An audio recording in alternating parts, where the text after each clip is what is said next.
आहा, खूप छान असा खुसखुशीत बनलेला आहे आपला म्हैसूर पाक। हे बघा मंडळी, नमस्कार मंडळी, तर मी आहे रुपाली आणि स्वागत आहे तुमचं आपल्याच रुपाली जंगले स्वयंपाकघरात। तर मी आज खास तुमच्यासाठी भन्नाट असा व्हिडिओ घेऊन आले आहे।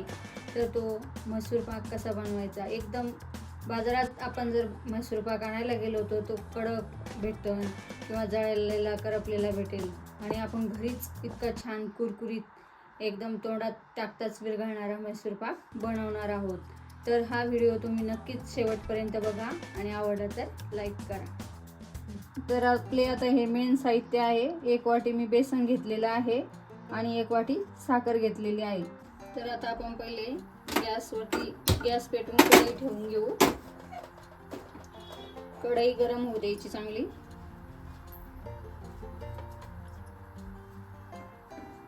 आणि त्याच्यामध्ये आता ही आपण साखर टाकून घेऊ 1 वाटी। पाणी आपल्या अंदाजानेच टाकायचं, साखर बुडन इतकं पाणी टाकायचं जेणेकरून साखर आपली पूर्ण पाण्यामध्ये बुडेल इतकं पाणी टाकून घ्यायचं। जास्तीचं पाणी टाकायचं नाही, कारण पाक व्हायला खूप उशीर लागतो मग जास्त पाणी टाकलं तर।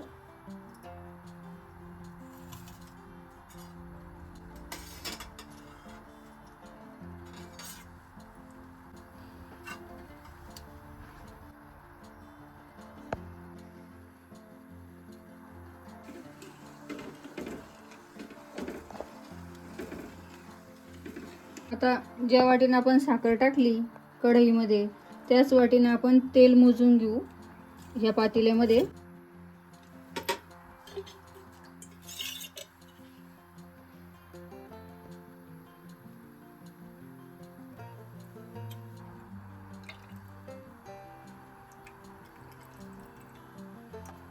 तर मी हा म्हैसूर पाक तेलातच बनवत आहे, कारण माझ्या मुलाला तूप आवडत नाही, त्यामुळे मी हा म्हैसूर पाक तेलातच बनवत आहे। तुम्हाला जर तूप आवडत असेल तर तुम्ही तुपातही बनवू शकता।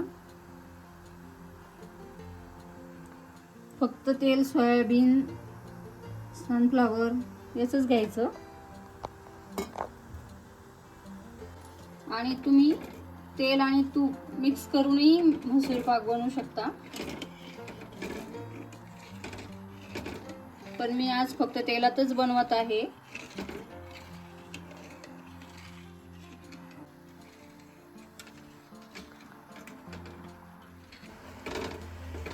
आता पाक आपला साखरेचा पाक होतोय तोपर्यंत आपलं तेलही गरम होत आहे।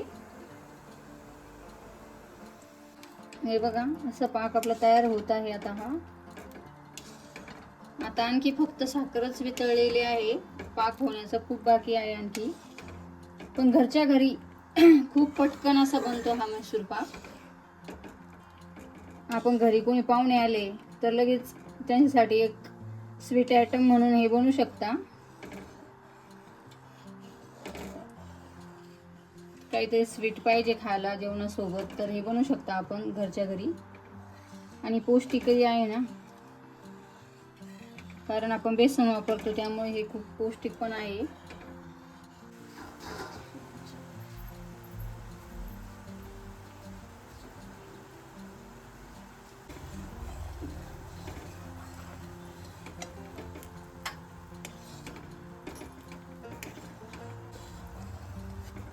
असा हा पाक आपला चेक करत राहायचा मध्ये मध्ये। हे बघा, आणखी झालेला नाही आपला पाक।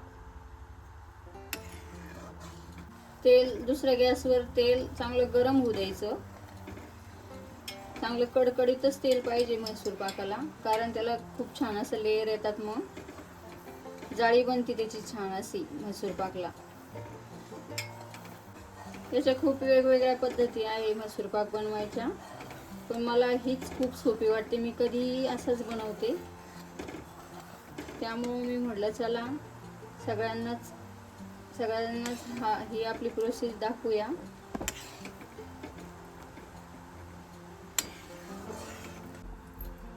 आता हे बेसन आपण एका डब्यात घेऊ, तुमच्याकडे पातेलं असेल तर पातेल्यात काढून घ्यायचं, आणि त्यात थोडंसं तेल टाकून फेटून घ्यायचं चांगलं.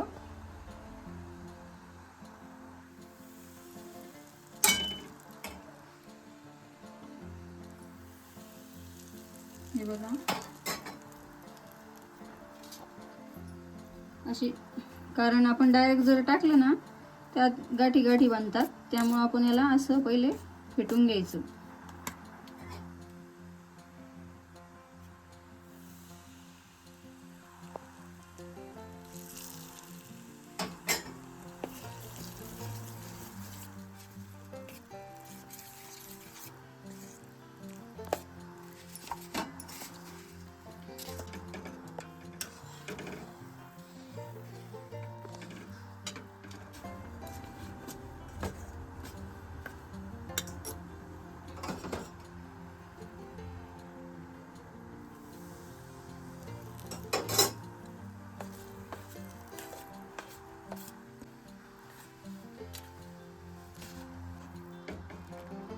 हे बघा आणखी बनलेलाच नाही आपला पाक, थोडा वेळ लागतो पाक बनायला. आणखी तार बनलेली नाहीये, त्यामुळे घाई अजिबात करायची नाही.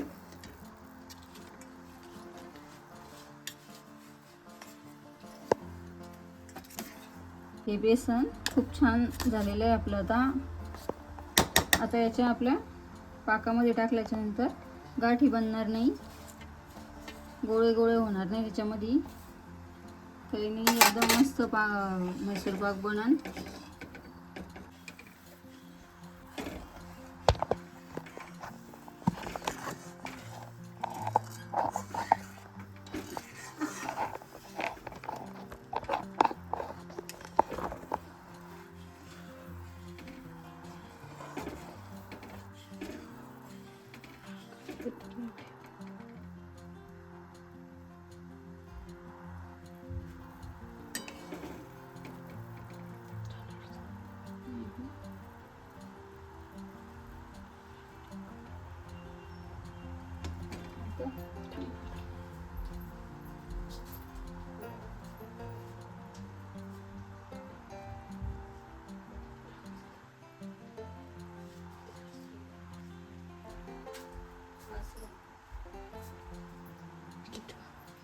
आता हा आपला पाक बनवून तयार झालेला आहे. तर हे बघा असा पाक आपला बनलेला आहे, एक तारी पाक बनलेला आहे. पाकाला डायरेक्ट हात लावायचाच नाही, कारण खूप चटका बसतो पाकाचा. हे बघा असं बघायचं, ज्या चमच्याने आपण त्याला हलवतोय ना त्याच चमच्याने बघायचं. हे बघा असं बनलेलं आहे. चला तर आता आपण हे बेसन त्यात टाकून घेऊ.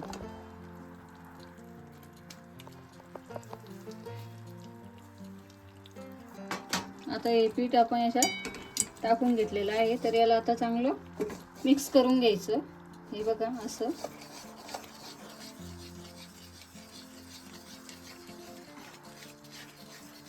मिक्स करणं थांबायचंच नाही आहे, बिलकुल पूर्ण मिक्स करतच राहायचं.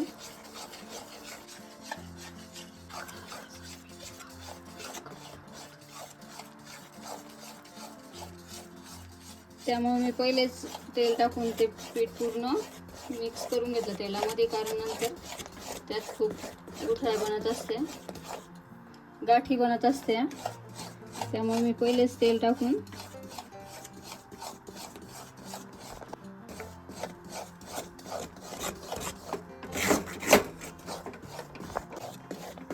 बिलकुल हात थांबवायचा नाही, हात चांगला म्हैसूर पाक बनतो. आपण कडकडीत तेल टाकून घेऊ. हे बघा 1 चम्मच, आणि पुन्हा चांगलं मिक्स करून घ्यायचं. हे बघा त्याची जाळी गेली, पुन्हा जाऊ द्यायची, काही होत नाही, कुठे जात नाही ती.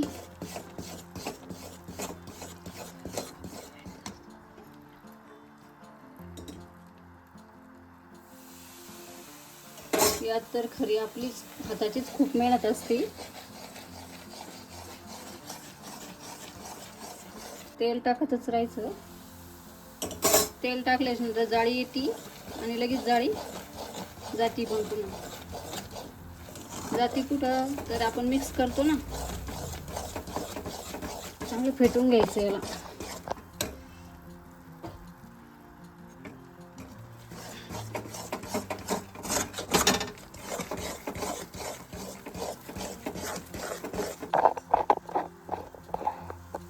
कडकडीत तेल टाकतच राहायचं याच्यावरती.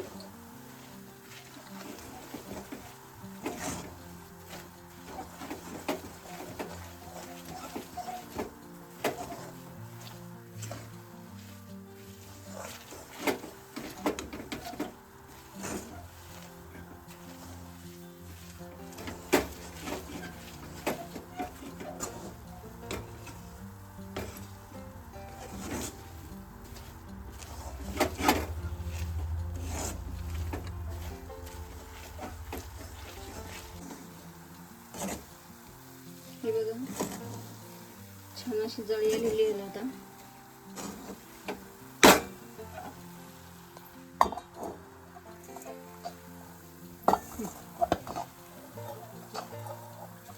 आता याला आपण असं डब्यात टाकून सेट करून घेऊ चांगलं.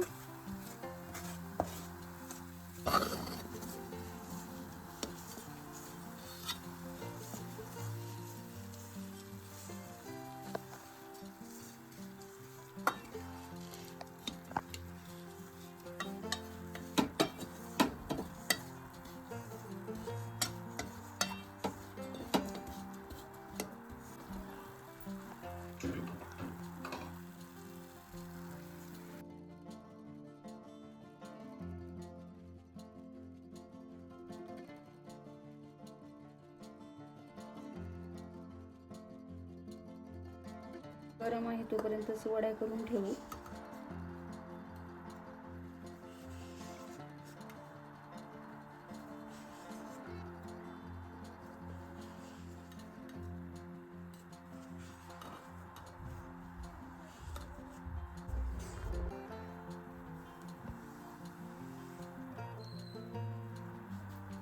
तर मैत्रिणींनो, माझ्याकडनं एक चूक झालेली आहे.